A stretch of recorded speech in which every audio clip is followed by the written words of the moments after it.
Ito ang mga visit sa buhay mo. 1. Kilala ka lang pag may kailangan sa'yo. 2. Kaibigan ka pag may pera ka. 3. Kahit nabigyan mo na, madamot ka pa rin.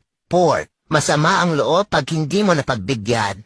5. Hindi marunong magpasalamat. 6. Inggitero o inggitera. 7. Nagtatago kapag siya meron.